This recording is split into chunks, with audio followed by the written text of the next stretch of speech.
نحمده ونصلي ونسلم على رسوله الكريم أما بعد فقد قال الله تبارك وتعالى في القرآن المجيد والفرقان الحميد أعوذ بالله من الشيطان الرجيم بسم الله الرحمن الرحيم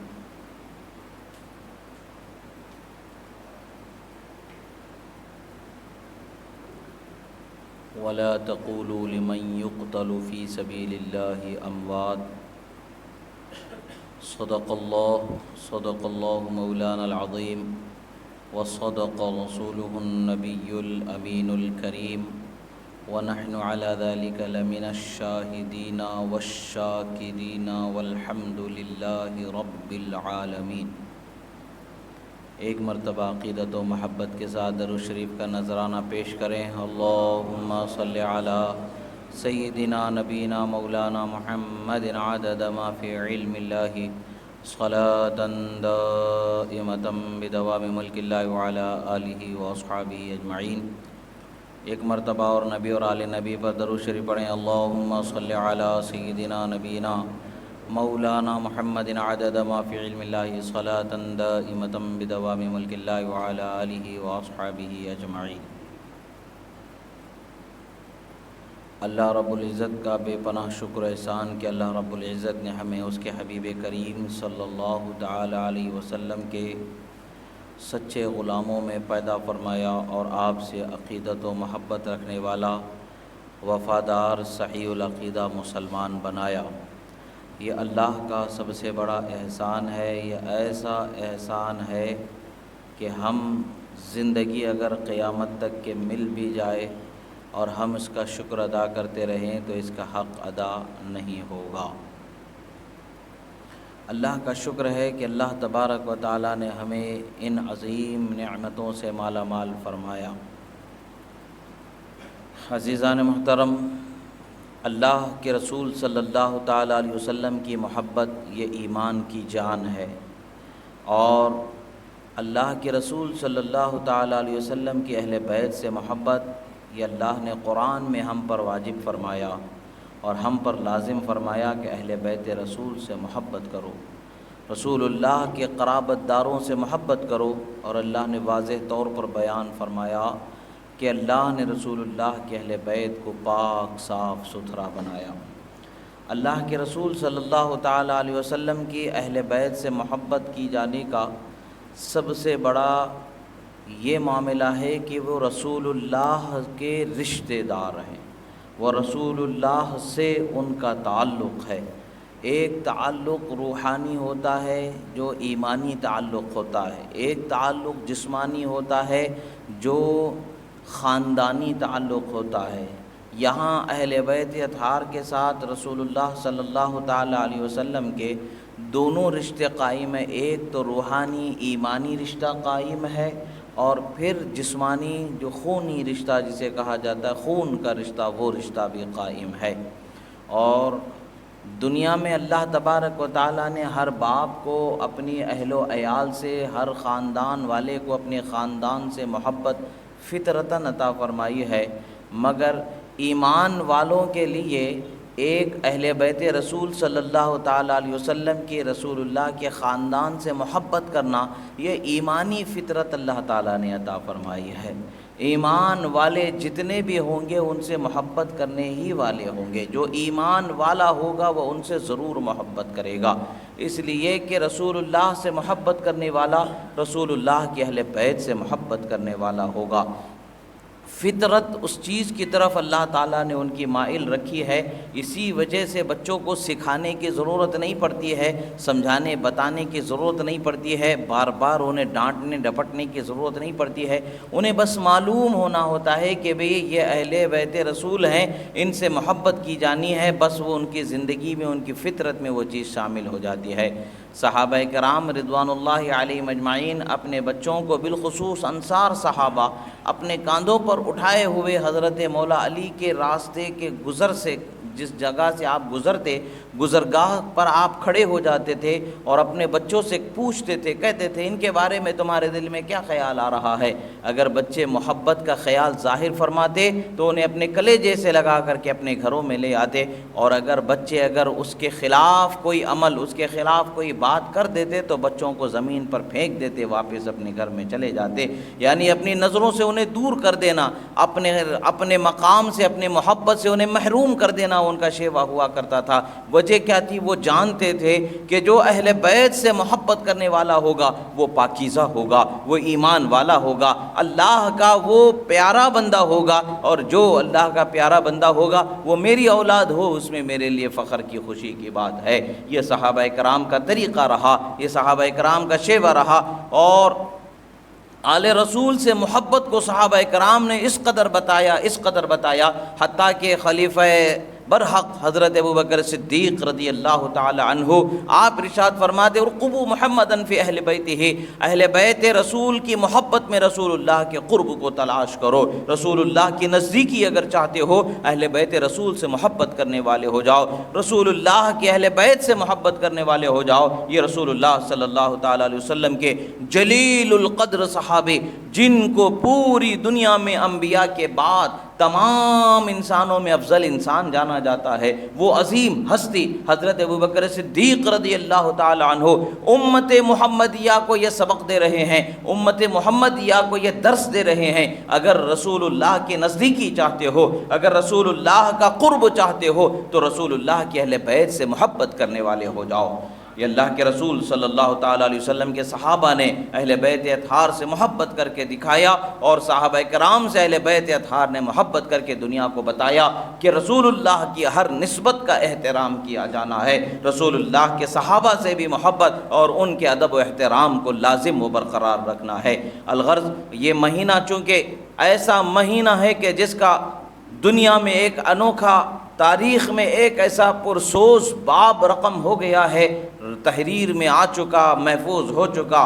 کہ جس کا ہم بیان زبان سے کر ہی نہیں سکتے۔ یعنی حضرت رسول اللہ صلی اللہ تعالیٰ علیہ وسلم کے لخت جگر حضرت امام حسین شہید کربلا رضی اللہ تعالیٰ عنہ اور آپ کے اعوان و انصار پر، آپ کے چاہنے والوں پر جو ظلم و بربریت کی مثال وہاں پر قائم کی گئی تھی، وہ ظلم و بربریت کا بیان ہی ہمارے بیان سے باہر ہے۔ آج بھی دنیا میں ظلم و بربریت کے تازیانے بج رہے ہیں، آج بھی ظلم و بربریت کی مثالیں قائم ہو رہی ہیں، مگر آج کے ظلم و بربریت میں اور سابق کے ظلم و بربریت میں زمین و آسمان کا فرق ہے۔ اس لیے کہ یہاں پر حکومت کی ہوس میں، حکومت کے لالچ میں کون ہے وہ جانے بغیر ان کے ساتھ ظلم کیا جا رہا ہے۔ وہاں پر ایسا نہیں تھا، حکومت کی لالچ میں، دولت کے نشے میں، حرص و ہوس کے نشے میں چور ہو کر کے، جان بوجھ کر کے کہ کون ہے سامنے ہمارے مقابل، کون ہے، یہ وہی ہیں جنہوں نے ہمیں ظلمت کے اندھیروں سے نکال کر کے ایمان کے اجالے میں لایا۔ یہ جانتے تھے مگر معلوم نہیں کہ دل میں کس قسم کا ان کا اجالا پھیلا تھا، یا اندھیرا ہی اندھیرا باقی تھا۔ بس انہوں نے اجالا پھیل جانے کا ڈھونگ رچا کر کے، اسلام کا لبادہ اوڑھ کر کے اگر کام کیا ہے، یہ اللہ اور اس کا رسول بہتر جانتا ہے۔ ہاں اتنا جانتا ہے کہ جو اللہ اور اس کے رسول کو ایذا پہنچاتا ہے، وہ اللہ اور اس کے رسول کو ایذا پہنچانے والا ہے، اللہ اور اس کے رسول کی اس پر لعنت ہوتی ہے، اور وہ دین اسلام سے نکل جاتا ہے، اس کا تعلق دین سے باقی نہیں بچتا ہے۔ الغرض الحمدللہ اللہ کے رسول صلی اللہ تعالیٰ علیہ وسلم کو اللہ تعالیٰ نے عظمت اور شان عطا فرمائی ہے، اور بلندی عطا فرمائی ہے، اتنی بلندی عطا فرمائی ہے کہ آپ کی نسبت جو اہل بیت کو ہے، اس نسبت کو بھی اللہ تبارک و تعالیٰ نے بلندی عطا فرمائی ہے۔ حضرت امام غزالی رضی اللہ تعالیٰ عنہ اپنی کتاب احیاء علوم الدین کے اندر آخری میں لکھتے ہیں، باب مناجات کے آخر میں لکھتے ہیں کہ حضرت ابن عباس رضی اللہ تعالیٰ عنہ کا واقعہ آپ روایت فرماتے ہیں۔ روایت کیا فرماتے ہیں؟ اگرچہ یہ واقعہ دوسری حدیث کی کتابوں میں گزر چکا ہے، جیسا کہ حضرت امام احمد بن حنبل نے، امام حاکم نے، اور پھر مشکات میں اور تہذیب التہذیب میں اس واقعے کا ذکر ہوا ہے۔ امام غزالی جو صوفیہ کے امام بھی جنہیں کہا جاتا ہے، اور فقہ شافعیہ کے عظیم فقیہ اور عظیم عدیم المثال جلیل القدر عالم دین تصور کیا جاتا ہے۔ یہ حضرت امام غزالی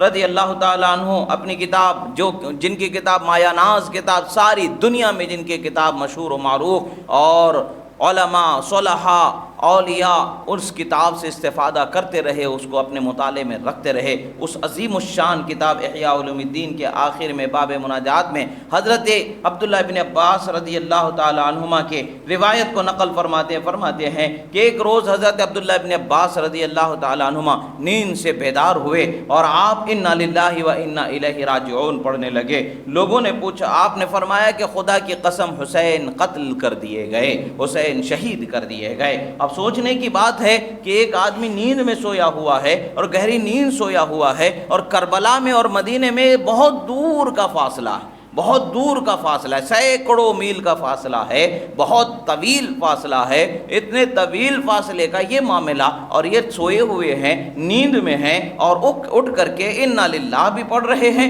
اور فرما رہے ہیں کہ خدا کی قسم امام حسین شہید ہو گئے، یعنی اللہ کی قسم اٹھا کر کے وہ بتا رہے ہیں، جھوٹی بات نہیں بلکہ سچی بات بتا رہے ہیں۔ لوگوں کو تعجب ہوا، پوچھا حضرت آپ یہ کیسے بتا رہے ہیں، آپ نے یہ کیسے بتایا؟ تو حضرت عبداللہ بن عباس رضی اللہ تعالیٰ عنہ نے فرمایا کہ میں نے ابھی خواب میں رسول اللہ صلی اللہ تعالیٰ علیہ وسلم کو دیکھا۔ رسول اللہ صلی اللہ تعالیٰ علیہ وسلم کے ہاتھ میں خون سے بھرا ہوا ایک شیشی تھی، خون سے بھری ہوئی ایک شیشی تھی، اور آپ فرما رہے تھے اے ابن عباس تمہیں معلوم نہیں کہ میری امت نے میرے بعد کیا کام کیا ہے، میرے بیٹے حسین کو قتل کر دیا ہے، یہ حسین کا اور ان کے دوستوں کا خون ہے جس کو میں اللہ کے پاس لے جا رہا ہوں۔ اور اس خواب کے 24 روز بعد حضرت امام حسین شہید کربلا رضی اللہ تعالیٰ عنہ کی شہادت کی خبر برابر اسی دن اسی وقت پر شہادت ہونے کی خبر مدینہ پہنچ گئی۔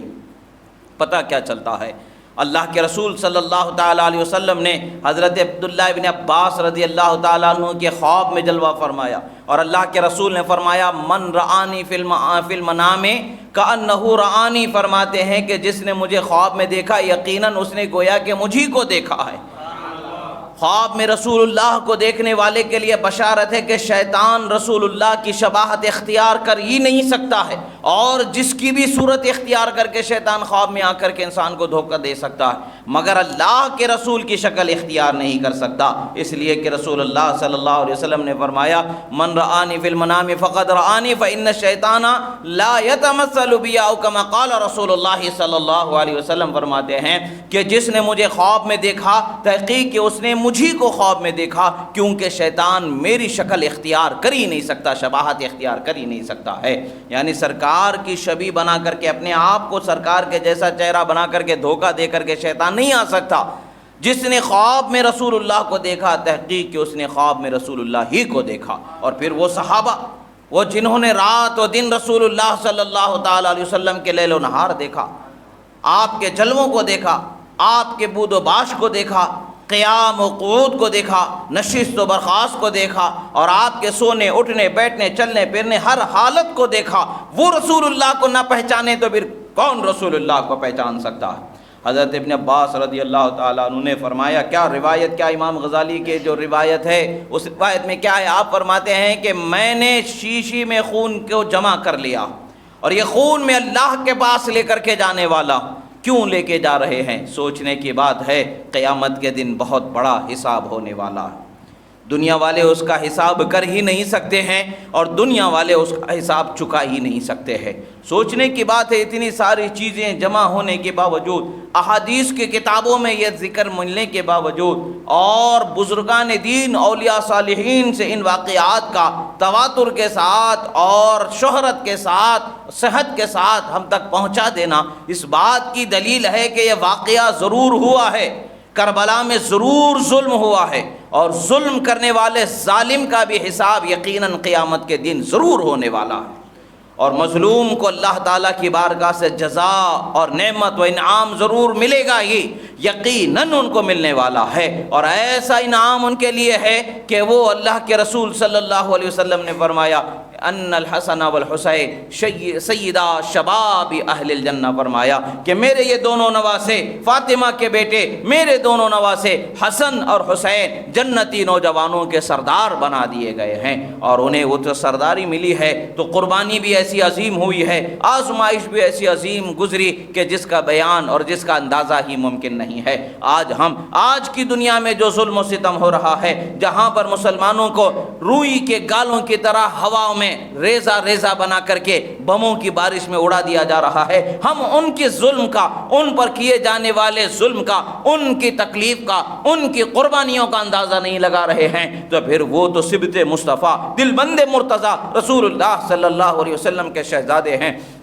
ان پر کیے جانے والے معاملے کا ہم کیسے اندازہ لگا سکتے ہیں، کیسے ہم محسوس کر سکتے ہیں؟ ہاں، ہم اتنا کہہ سکتے ہیں کہ جو کچھ ہوا بہت غلط ہوا ہے، کرنے والا یقیناً غلط کرنے والا ہے، اور اللہ کی بارگاہ میں یقیناً سزا کا مستحق ہے، سزا پانے والا ہے۔ آج یہ واقعات کی ضرورت کیا ہے بیان کرنے کی؟ سوال یہ پیدا ہوتا ہے کہ ان واقعات کو بیان کرنے کی ضرورت کیا ہے؟ ضرورت یہ ہے کہ آپ یاد رکھیں کہ جو قوم اپنے اسلاف کو بھلا دیتی ہے، وہ اپنے آپ کو پریشانیوں میں ڈال دیتی ہے۔ یعنی جو قوم اپنے اسلاف کو بھلا دیتی ہے، اپنے اسلاف کی تاریخ کو بھلا دیتی ہے، وہ زندگی میں صبر کو بھلا دیتی ہے، آزمائش کو بھلا دیتی ہے، استقامت کو بھلا دیتی ہے، تو وہ ایسے پریشانیوں میں مبتلا کر دی جاتی ہے کہ جس کا کوئی اندازہ نہیں لگایا جا سکتا۔ آج ہم نے دنیا کی ترقی کے ساتھ ساتھ اپنے آپ کو اس قدر دوڑ میں دور کر لیا ہے کہ ہمیں ہمارے اسلاف کے، ہمارے بزرگوں کے تاریخ کے حالات، یعنی ان کی زندگی کے حالات ہمیں نہیں معلوم ہے،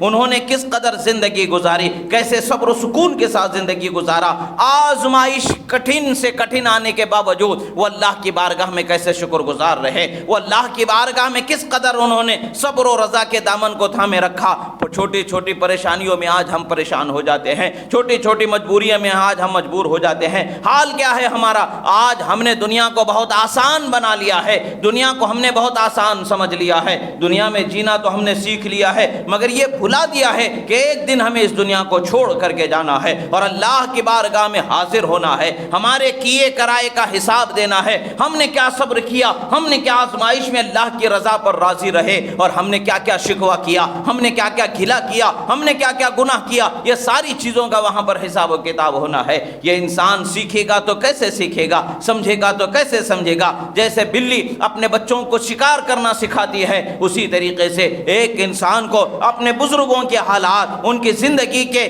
طریقے، ان کے صبر و سکون کے اور رضا و قربانی کے معاملات کو، واقعات کو جب تک جانے گا نہیں، اپنی زندگی گزارنے کا وہ صحیح سلیقہ، صحیح طریقہ حاصل نہیں کر سکتا۔ یہ امت کے لیے ضروری ہے کہ اپنے بزرگوں کے واقعات کو بتایا جائے، تاکہ وہ ہدایت کے راستے پر چلنا کیسے ہوتا ہے، کٹھن وقت پر کیسے آزمائش پہ قائم رہنا ہوتا ہے، یہ اسے پتہ چلنا چاہیے، سیکھنے کو ملنا چاہیے۔ عزیزان محترم، حضرت سلمہ رضی اللہ تعالیٰ عنہ فرماتی ہیں کہ میں حضرت ام المومنین ام سلمہ رضی اللہ تعالیٰ عنہ کے پاس آئی، آپ کے خادمہ تھی، ان کا بھی نام سلمہ تھا، اور حضرت ام المومنین ام سلمہ رضی اللہ تعالیٰ عنہ کے پاس آئیں۔ آپ فرماتی ہیں کہ میں نے حضرت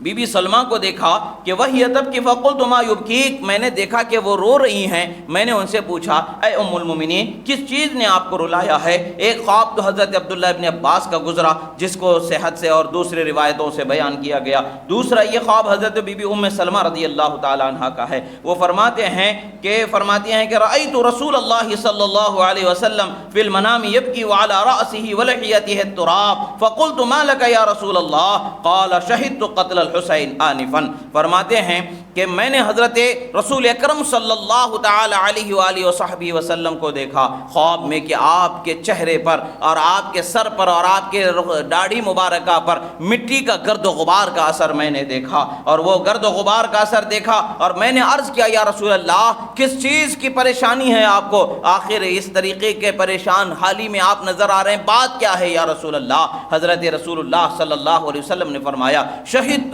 قتل الحسین آنفاً، ابھی میں حسین کی قتل گاہ کو بچشم خود ملاحظہ کر کے آ رہا۔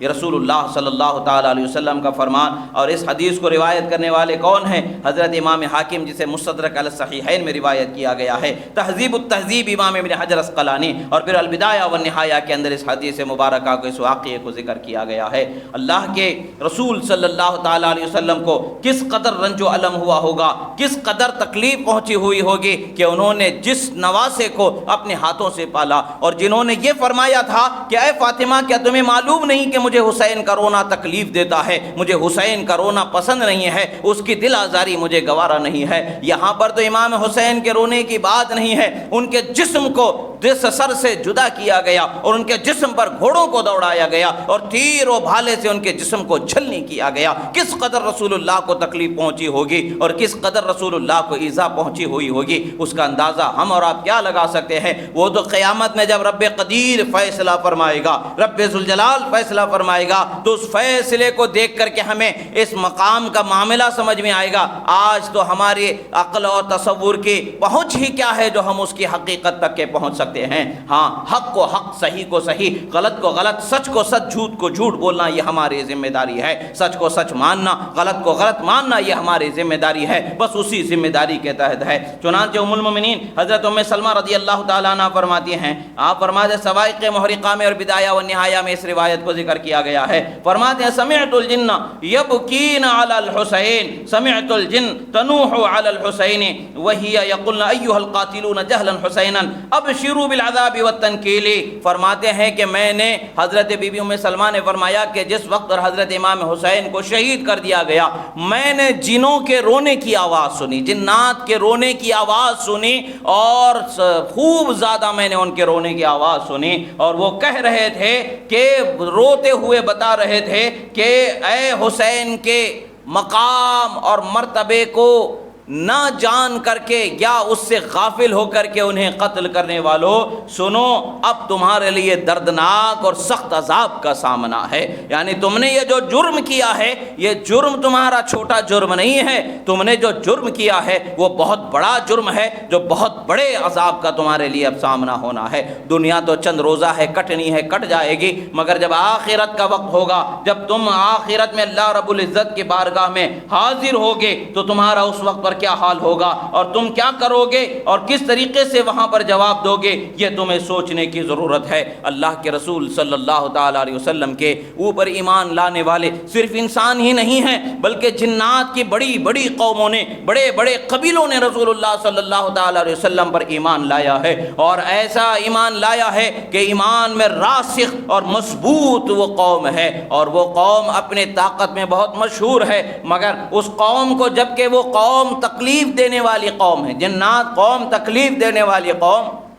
شرارت کرنے والی قوم ہے، وہ قوم جس تکلیف سے، جس ایذا سے تھر تھرا جائے، کانپ جائے، سوچو کہ کس قدر بھیانک ایذا وہ تکلیف ہوئی ہوگی۔ اسی لیے تو اس قوم نے کہا، یعنی جنات نے کہا قاتلان حسین کو کہ تم نے امام حسین کو قتل کر دیا۔ یہ چھوٹا موٹا قتل کا معاملہ نہیں ہے، یہ چھوٹا موٹا لوٹ پاٹ کا معاملہ نہیں ہے، ایک جان، دو جان، 100 جان کو قتل کر دینے کا یہ معاملہ نہیں ہے، یہ معاملہ ہے رسول اللہ کے نواسے کا، اور رسول اللہ خود اس کا فیصلہ رب ذوالجلال سے قیامت میں کروانے والے ہوں گے۔ اور تمہارا کیا حال ہوگا اس وقت خدا جب قہر کا فیصلہ فرما دے گا، خدا جب عذاب کا فیصلہ فرما دے گا، تو اس عذاب کا کیا حال ہوگا، اس عذاب کا معاملہ کیا ہوگا، اس عذاب کا تمہارے ساتھ سامنا کیا ہوگا، اس کو ہمیشہ مت بھولو، یاد رکھو عزیزو۔ ہمیں ہماری زندگی میں دنیا کے ساتھ ساتھ آخرت کی بھی فکر کرنا ہمارے لیے ضروری ہے عزیزو۔ ہم اگر آخرت کی فکر نہیں کریں گے تو ہم دنیا میں کامیاب نہیں ہوں گے،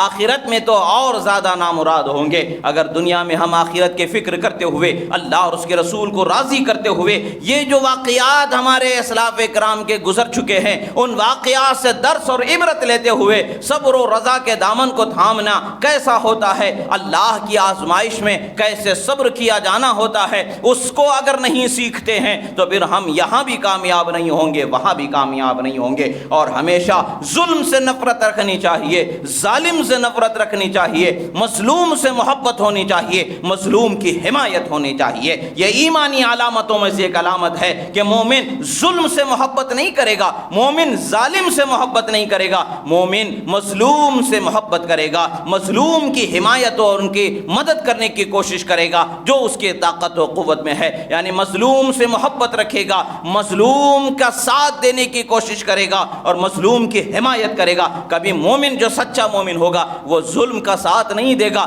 ظالم کا ساتھ نہیں دے گا، ظالم کو کلین چٹ دینے والا بچانے والا نہیں ہوگا، وہ اپنا بھی حساب دینا اسے یاد ہوگا، اور اللہ کی بارگاہ میں جب حاضر ہونا ہوگا میں کیا جواب اللہ کی بارگاہ میں دوں گا، یہ ہر مومن کو خیال ہوگا۔ جو یہ خیال رکھے گا وہ انصاف کے راستے پر چلے گا، حقانیت کے راستے پر چلے گا اور بزرگان دین کے نقش قدم پر چلے گا، تو یہاں بھی کامیاب ہوگا، وہاں بھی کامیاب ہوگا۔ اللہ رب العزت کی بارگاہ میں دعا ہے جو کہا گیا سنا گیا، کہنے میں سننے میں جو غلطی ہوئی اللہ تعالیٰ اسے معاف فرمائے، جو حق و صحیح کہا گیا اللہ تعالیٰ اسے قبول فرمائے۔ پروردگار ہم گناہگار ہیں، ہمارے گناہوں کو معاف فرما، ہم خطا کار ہیں، ہمارے خطاؤں کو معاف فرما، ہم پریشان حال ہیں، ہماری پریشانیوں سے ہمیں نجات عطا فرما، قرض سے نجات عطا فرما۔